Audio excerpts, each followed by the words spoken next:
Wow, this is really overwhelming. Thank you so very much. Who knew that service can really produce an occasion like this?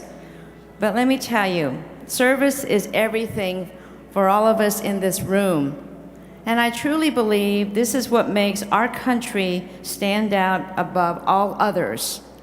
The fact that we look after each other, the sense that our community is not great unless every single person participates at his or her own level and potential.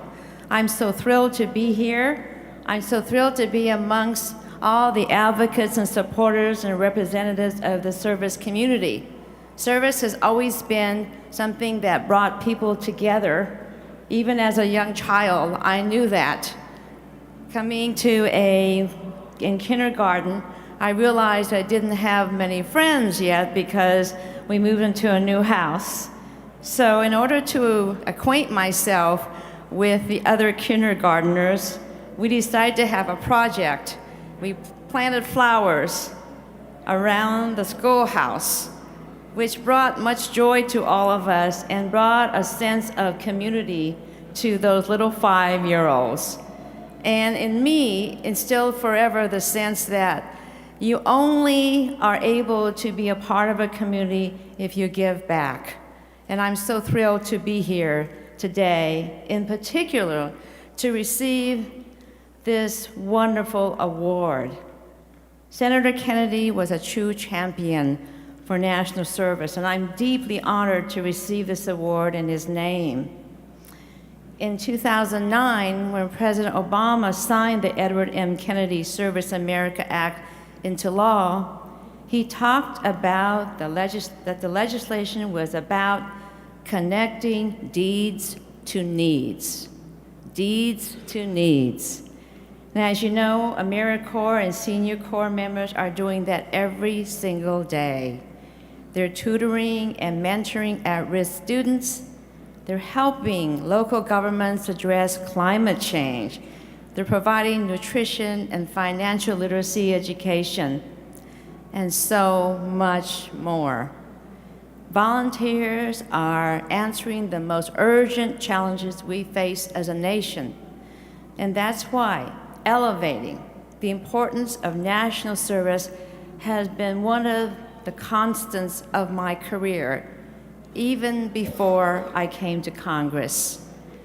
As many of you know, when I was working in the Clinton White House many years ago, AmeriCorps was created. And as co-chair of the National Service Caucus, which I lead with my colleague, Congressman Price, I'm committed to fighting for Corporation for National Service so that it receives the federal support it needs for our amazing volunteers.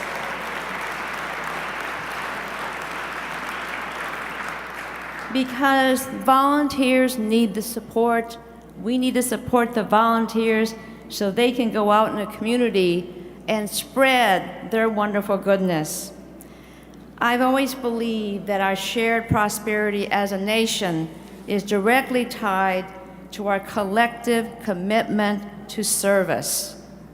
In fact, it was President Teddy Roosevelt who said, "This country will not be permanently a good place for any of us to live unless we make it a reasonably good place for all of us to live in." Now, we cannot be satisfied with our own individual gain.